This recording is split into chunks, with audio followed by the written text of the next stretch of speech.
അമ്മേ നാരായണ ദേവി നാരായണ ലക്ഷ്മീ നാരായണ ഭദ്രേ നാരായണ.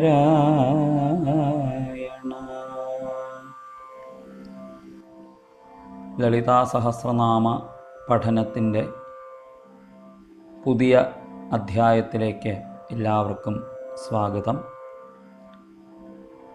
ലളിതാ സഹസ്രനാമത്തിലെ ഓരോ നാമങ്ങളിൽ ആദ്യത്തേതും രണ്ടാമത്തേതുമായ ശ്രീമാതാ, ശ്രീ മഹാരാജ്ഞി എന്നിങ്ങനെയുള്ള രണ്ട് നാമങ്ങൾ നാം കഴിഞ്ഞ ദിവസങ്ങളിൽ കേട്ടു.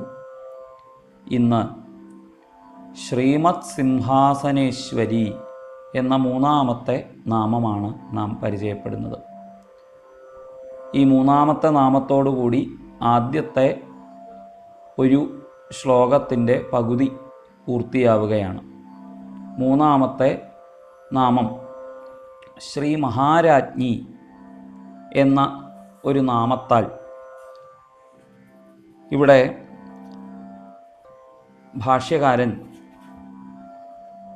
ഭാസ്കരരായർ പറഞ്ഞിരിക്കുന്ന അർത്ഥതലങ്ങളെയാണ് നാം പ്രാധാന്യത്തോടുകൂടി വീക്ഷിച്ചു വരുന്നത്. നൃപാധിഷ്ഠിതമാസനം സിംഹാസനം ഉച്യത്തെ. നൃപാധിഷ്ഠിതമായിരിക്കുന്ന ആസനത്തെ, ആസനം എന്ന് വെച്ചാൽ ഇരിപ്പിടം, അതിനെയാണ് സിംഹാസനം എന്ന് പറയുന്നത്. അപ്പോൾ സിംഹാസനം നാമ ലോകേ ശ്രേഷ്ഠമാസനം ഉച്യത്തെ. സിംഹാസനം എന്ന ഒരു വാക്കുകൊണ്ട് ശ്രേഷ്ഠമായ ആസനത്തിൽ ഇരിക്കുന്നവൾ, നൃപാസനത്തിൽ ഇരിക്കുന്നവൾ, ഇപ്പം നൃപന് സഹജമായിരിക്കുന്ന സവിശേഷതകളോടുകൂടിയവൾ എന്ന് അവിടെ അർത്ഥം. അപ്പോൾ സിംഹാസനം എന്നുള്ള ഒരു ഇരിപ്പിടം, അതിനാൽ തന്നെ അർത്ഥമാക്കുന്നത് നൃപന് സഹജമായിരിക്കുന്ന മഹിമയോടുകൂടിയ ഇരിപ്പിടം. അപ്പോൾ ഇവിടെ സിംഹാസനേശ്വരി എന്ന് പറഞ്ഞിട്ടുണ്ട്. ഈശ്വരി എന്നതിനാൽ ഈശ്വര പദത്തിൻ്റെ സ്ത്രീലിംഗ പദമാണ് ഈശ്വരി എന്നുള്ളത്. അപ്പം ഇവിടെ ഈ സിംഹാസനത്തിലിരിക്കുന്ന നൃപന് സഹജമായിരിക്കുന്ന സവിശേഷതകളോടുകൂടിയ ഇരിപ്പിടത്തിലിരിക്കുന്നവൾ എന്നർത്ഥമെടുക്കുമ്പോൾ, സാമാന്യേന നാട്ടിലൊക്കെ കുറേ നൃപന്മാർ, രാജാക്കന്മാരുണ്ട്, രാജ്ഞിമാരും ഉണ്ടാവുമായിരിക്കാം. അപ്പോൾ ആ കൂട്ടത്തിൽപ്പെട്ട ഒന്ന് അത്രേ അതിന് അർത്ഥം കൽപ്പിക്കാൻ സാധിക്കൂ. അങ്ങനെ പോരാ. അതുകൊണ്ടാണ് ശ്രീമത്തായിരിക്കുന്ന സിംഹാസനത്തിൽ ഇരിക്കുന്നവൾ എന്നർത്ഥം അവിടെ സ്വീകരിച്ചിരിക്കുന്നത്, അല്ലെങ്കിൽ അങ്ങനെ ഒരു നാമം ഇവിടെ സ്വീകരിച്ചിരിക്കുന്നത്. ഇപ്പം 25 നാമങ്ങൾ നാം നേരത്തെ പറഞ്ഞിട്ടുണ്ടായിരുന്നു. പ്രധാനമായിട്ട് സഹസ്രനാമത്തിൽ വരുന്ന 25 നാമങ്ങൾ. അതിലാദ്യം പറഞ്ഞിരിക്കുന്ന നാമം സിംഹാസനേശ്വരി എന്ന നാമമാണ്. അപ്പോൾ ഈ സിംഹാസനേശ്വരി എന്ന നാമത്തിന് കുറച്ചധികം മഹിമയുണ്ട്. സാമാന്യേന ഒരു സിംഹാസനത്തിലിരിക്കുന്ന രാജ്ഞി എന്ന നിലയിൽ അല്ല, ശ്രേഷ്ഠമായ ഒരു ഇരിപ്പിടത്തിലിരിക്കുന്നവൾ എന്ന നിലയിലല്ല, ശ്രീമത്തായിരിക്കുന്ന സിംഹാസനത്തിലിരിക്കുന്നവളാണ്. അതിനാൽ ഈ പ്രപഞ്ചത്തെ തന്നെ ഭരിക്കാൻ പാകത്തിൽ, വിശ്വത്തിൻ്റെ ഉൽപ്പത്തി സ്ഥിതി ലയങ്ങളെ തന്നെ ഭരിക്കാൻ പാകത്തിൽ ഉള്ള ഇരിപ്പിടത്തിൽ ഇരിക്കുന്നവൾ, ആ പ്രപഞ്ചത്തിൻ്റെ തന്നെ ഭരണാധികാരത്തെ, ആധിപത്യത്തെ ഇവിടെ ദേവിയിൽ കൽപ്പിക്കുകയാണ്. അതാണ് ശ്രീമത് സിംഹാസനേശ്വരി. സകല ചക്രവർത്തിമാർക്കും ചക്രവർത്തിനിയായിരിക്കുന്നവൾ, ഈ വിശ്വത്തിന് തന്നെ ഭരണാധികാരി ആയിരിക്കുന്നവൾ എന്ന അർത്ഥത്തിൽ അവിടെ ശ്രീമത് സിംഹാസനേശ്വരി എന്ന്. പിന്നെ നേരത്തെ പറഞ്ഞ പോലെ ശ്രേഷ്ഠമായ ആസനം എന്നുള്ള വാക്കിന് ഇരിപ്പിടം, അപ്പോൾ ശ്രേഷ്ഠമായ ഇരിപ്പിടത്തിലിരിക്കുന്നവൾ എന്നൊക്കെ എടുക്കാമല്ലോ. അപ്പോൾ ആ ശ്രേഷ്ഠത എവിടെയാണ് എന്നുള്ളത് ഭക്ത ചിത്തങ്ങൾ തന്നെയാണ് ശ്രേഷ്ഠമായിരിക്കുന്ന ഇരിപ്പിടം. അപ്പോൾ ആ ഭക്ത ചിത്തത്തെ ഇരിപ്പിടമാക്കിയവൾ എന്നർത്ഥമാവാം. ഇനിയിപ്പോൾ സിംഹ ശബ്ദത്തിന് സിംഹത്തിൻ്റെ പുറത്തിരിക്കുന്നവൾ എന്നർത്ഥമെടുക്കാം. സിംഹമാരുഹ്യ കന്യാത്വേ നിഹതോ മഹിഷോനയ മഹിഷഘ്നീത്യതോ ദേവി തഥാ സിംഹാസനേശ്വരി. ദേവിക്ക് സിംഹാസനേശ്വരി എന്നൊരു നാമധേയം പുരാണത്തിൽ പ്രഖ്യാപിക്കപ്പെട്ടിട്ടുണ്ട്. അതെങ്ങനെ? സിംഹമാരുഹ്യ, സിംഹത്തിലിരുന്നു കൊണ്ട് കന്യാത്വേ നിഹതോ മഹിഷ അനയ, ഈ ദേവിയാൽ മഹിഷൻ എന്നുള്ള അസുരൻ സിംഹത്തിൻ്റെ പുറത്ത് കയറിയിരുന്ന് ആ വളരെ കന്യാത്വത്തിൽ തന്നെ ഹനിക്കപ്പെട്ടവനായിട്ട് ഭവിച്ചിട്ടുണ്ട്. അപ്പോൾ ആ ദേവിയാൽ അന്ന് മഹിഷാസുരനെ വധിപ്പാനായിക്കൊണ്ട് സിംഹത്തെ വാഹനമാക്കി ചെയ്തിട്ടുണ്ട് എന്നതിനാൽ സിംഹാസനേശ്വരി, സിംഹാസനത്തിൽ ഇരിക്കുന്ന ഈശ്വരി എന്നുള്ള അർത്ഥത്തിൽ അവിടെ സിംഹാസനേശ്വരി. അപ്പോൾ ഇവിടെ സിംഹാസനം നാമ ലോകേ ശ്രേഷ്ഠം ആസനം, പൊതുവെ ശ്രേഷ്ഠമായ ആസനം എന്നൊരർത്ഥം വന്നു. ശ്രീമത് പ്രപഞ്ച സാമ്രാജ്യലക്ഷ്മീവത് യദധിഷ്ഠിത, ശ്രീമത്തായിരിക്കുന്ന പ്രപഞ്ചമാകുന്ന സാമ്രാജ്യത്തിൻ്റെ രക്ഷാകർത്തൃത്വം വഹിച്ചുകൊണ്ട് വർത്തിക്കുന്നവൾ എന്ന്. ഞാനിവിടെ ഉദ്ധരിക്കുന്ന ശ്ലോകങ്ങൾ ലളിതാസഹസ്രനാമത്തിൻ്റെ പദ്യവിവൃതിയായിട്ട് ബ്രഹ്മശ്രീ കാഞ്ഞാട് വാസുദേവൻ നമ്പൂതിരി അദ്ദേഹം എഴുതിയിട്ടുള്ള ചില ശ്ലോകങ്ങളും ഇടയ്ക്ക് ഉദ്ധരിക്കുന്നുണ്ട്. അദ്ദേഹത്തിൻ്റെ പദ്യരൂപേണയുള്ള വ്യാഖ്യാനത്തിലും ഭാസ്കരരായർ എന്ന മഹാത്മാവിനെ തന്നെയാണ് അദ്ദേഹവും പ്രകടമായി ആശ്രയിച്ചിട്ടുള്ളത്. അപ്പോൾ വളരെ മനോഹരമായിരിക്കുന്ന പദ്യാവലിയിൽ അദ്ദേഹവും എഴുതി ചേർത്തിട്ടുണ്ട് ഇങ്ങനെ: യദ്വാ സിംഹം സമാരുഹ്യ ദൈത്യം മഹിഷനാമകം നിജഖാന. അപ്പോൾ മഹിഷാസുരനെ വധിപ്പാനായിട്ട് സിംഹമാകുന്ന വാഹനത്തിൽ ആരൂഢയായതിനാൽ സിംഹാസനേശ്വരി. ഇനി മറ്റൊരു തരത്തിലും കൂടി ഈ നാമത്തിൻ്റെ അർത്ഥം വ്യാഖ്യാനിക്കാം. വർണ്ണവ്യത്യയതഃ, വർണ്ണവ്യത്യയം കൊണ്ട്, അതായത് വർണ്ണങ്ങളെ, അക്ഷരങ്ങളെ അങ്ങോട്ടും ഇങ്ങോട്ടും മാറ്റുക. അപ്പോൾ അവിടെ ഹിസി ഘാതോഹോ ഹിസി ധാതോഹോ സിംഹശബ്ദഃ വശകാന്തൗ ശിവഃ സ്മൃതഃ. അപ്പോൾ ഇവിടെ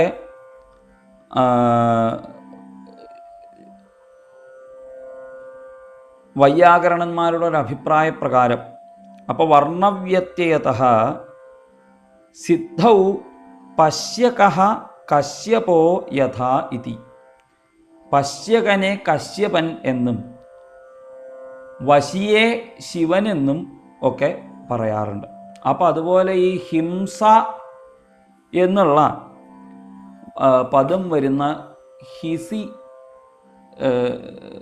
ഹിസി ധാതു, ആ ഹിസി എന്നുള്ള ധാതുവിൽ നിന്ന് ഉണ്ടായ പദത്തിന് വ്യത്യയം വന്നിട്ടാണ് സിംഹശബ്ദം ഉണ്ടായത് എന്നൊരു നിലയിൽ ചിന്തിക്കുകയാണെങ്കിൽ ഇവിടെ ഹിംസാർത്ഥകഃ അഥവാ സിംഹഃ തതസിംഹേന യാഖിലം സംഹർത്തും ഈശ്വരീ ദേവി യത് പ്രയന്തീതി വാക്യതഃ എന്ന് പദ്യവിവൃത്തിയിൽ. അപ്പം ഇവിടെ അസുക്ഷേപണേ ഇതി ധാതോർ ലുട്ട് സംഹാര ഇതി സമുദായാർത്ഥ, സംഹരിക്കുക എന്ന് ഇതിനൊരു എന്താണ് അർത്ഥം പറയാം. അപ്പോൾ ഇവിടെ സംഹരിക്കുന്ന കഴിവുമുള്ളവൾ എന്നൊരർത്ഥം അവിടെ സ്വീകരിക്കാം. സംഹരിക്കുന്നതായിട്ടുള്ള ക്ഷേപണം എന്ന് പറഞ്ഞാൽ എറിയ എന്നർത്ഥമുണ്ട്. അപ്പോൾ അങ്ങനെയാണെങ്കിൽ ആ ക്ഷേപണം എറിയ എന്നുള്ള അർത്ഥം വരുന്നതാണ് ആസനം എന്നുള്ള പദം. അപ്പോൾ സിംഹാസനേശ്വരി, മഹത്തായിരിക്കുന്ന ക്ഷേപണം ചെയ്യുന്ന പ്രവൃത്തി കൊണ്ട് ഈശ്വരിയായി വർത്തിക്കുന്നവൾ. അപ്പം അവിടെ ക്ഷേപണം ചെയ്യുക എന്ന് പറഞ്ഞാൽ ഇല്ലാതെയാക്കുക, നശിപ്പിക്കുക, കളയുക എന്നൊക്കെ അർത്ഥമുള്ളത് കൊണ്ട് ആശ്രയിക്കുന്നവരുടെ സകല ബന്ധനങ്ങളിൽ നിന്നും അവരെ മോചിപ്പിക്കുന്നു. അവരുടെ സകല പ്രാരബ്ധങ്ങളെയും ദൂരെ എറിഞ്ഞു കളഞ്ഞ് അവരെ മോചിപ്പിക്കുന്നവൾ എന്ന്, മോക്ഷം തരുന്നവൾ എന്നർത്ഥമുണ്ട്. വിശ്വത്തിൻ്റെ സംഹാരകർത്രി എന്നും അർത്ഥമെടുക്കാം. അപ്പോൾ വിശ്വത്തിൻ്റെ ഉൽപ്പത്തിക്ക് കാരണമായിരിക്കുന്നവളെന്ന് ശ്രീമാത എന്ന്, സൃഷ്ടികർത്രി എന്നർത്ഥം വരുന്ന വിധത്തിൽ. ആരാണ് ഈ ലോകത്തിന് മുഴുവനും നാഥ? ആരാണ് ഈ വിശ്വത്തിൽ നമ്മുടെ നിയമങ്ങൾക്ക് അതീതമായി പലതും നടക്കണു? പ്രപഞ്ചത്തിൻ്റെ ആ തുടക്കം മുതൽ തന്നെ മനുഷ്യൻ ആലോചിക്കുന്നുണ്ടാവും, ഇതൊക്കെ എങ്ങനെയാണ് നടക്കണത്? തൻ്റെ നിയന്ത്രണത്തിന് അതീതമായിട്ട് ഇവിടെ പലതും നടക്കണുണ്ടല്ലോ. ഞാൻ ഈ വിശ്വത്തിലുള്ള എല്ലാ ജീവജാലങ്ങളെയും പോലെ ഒന്ന്, അത്ര തന്നെയുള്ളൂ. അപ്പോൾ ഇവിടെയുള്ള വിധിയുടെ നിയമങ്ങൾക്ക് അനുസരിച്ചുകൊണ്ട് നടക്കാൻ മാത്രമേ നമുക്കും സാധിക്കൂ എന്ന് തിരിച്ചറിവുണ്ടാവുമ്പോൾ, അപ്പോൾ ആരാണ് ഈ വിശ്വത്തിൻ്റെ നിയന്താവ് എന്ന് ഒരുപക്ഷെ അവൻ ആലോചിച്ചിരിക്കാം. അപ്പോൾ എവിടെ നിന്നാണ് ഇതൊക്കെ ഉണ്ടാവുന്നത്? ആർക്കാണ് ഈ നിയന്ത്രണത്തിൽ സാമർഥ്യമുള്ളത്? ആരാണ് ഇതിന് അധികാരി എന്നൊക്കെ ചിന്തിച്ചപ്പോൾ ഉണ്ടായത് സ്ത്രീയിൽ നിന്നാണ്, അമ്മയിൽ നിന്നാണ് എന്ന് വന്നു.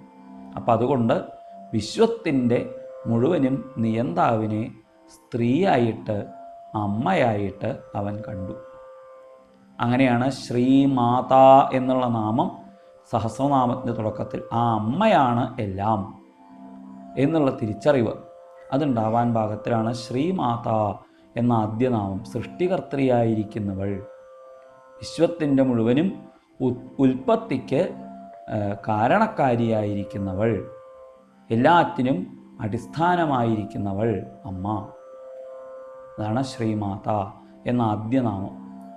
ഇനി ഇത്രയും മനോഹരമായിട്ട് സകല ശാസ്ത്രതത്വങ്ങളെയും ഒരുമിപ്പിക്കാൻ പറ്റുന്നൊരു നാമം വേറെയില്ല. എല്ലാവരും അത്യാവശ്യം വരണ സമയത്ത് അമ്മേ എന്നാണ് വിളിക്കുക. അച്ഛാന്ന് വിളിക്കുന്നവർ ചുരുക്കമായിരിക്കും. വീഴാൻ പോകുമ്പോഴായാലും വിശന്നിട്ടായാലും പേടിച്ചിട്ടായാലും അമ്മേ എന്ന് പറയുകയുള്ളൂ. അപ്പോൾ ആ അമ്മേ എന്നുള്ള ആ വിളി, അവിടെയാണ് എല്ലാറ്റിനും തുടക്കം. ആരും ആദ്യം ആശ്രയിക്കുന്നത് അമ്മയാണ്. അപ്പം അതുകൊണ്ട് സഹസ്രനാമവും അമ്മ എന്ന് അർത്ഥം പ്രകാശിക്കുന്ന മാതൃശബ്ദത്തോടു കൂടിയിട്ട് ആരംഭിച്ചിരിക്കുന്നു. അതുപോലെ തന്നെ ശ്രീയെ മാനം ചെയ്യുന്നവൾ. ഇപ്പോൾ ശ്രീ എന്നാൽ ലക്ഷ്മി എന്നർത്ഥം. ലക്ഷ്മിക്ക് സമാനരാണ് രമയും വാണിയും എന്നതിനാൽ ആ രമയ്ക്കും ഉമയ്ക്കും വാണിക്കും ഒക്കെ ആശ്രയഭൂതയായിരിക്കുന്ന സകല ജഗത്തിൻ്റെയും ധാത്രിയായിരിക്കുന്നവൾ എന്നർത്ഥം പ്രകാശിക്കാനായിട്ട് ശ്രീമാത, അല്ലെങ്കിൽ വിശ്വത്തിലുള്ള എല്ലാ അമ്മമാർക്കും അമ്മയായിരിക്കുന്നവൾ ആയതിനാൽ ശ്രീമാത. അത് കഴിഞ്ഞ് ശ്രീ മഹാരാജ്ഞി എന്ന പദം കൊണ്ട് ഭരണത്തെ, വിശ്വത്തിൻ്റെ സൃഷ്ടി ചെയ്യുന്നവൾ അമ്മ എന്ന ശ്രീമാത എന്ന പദം, അതിനുശേഷം ശ്രീ മഹാരാജ്ഞിയായിക്കൊണ്ട് സ്ഥിതിയെ പരിപാലനം ചെയ്യലിനെ ചെയ്യുന്നവൾ എന്നും ഇവിടെ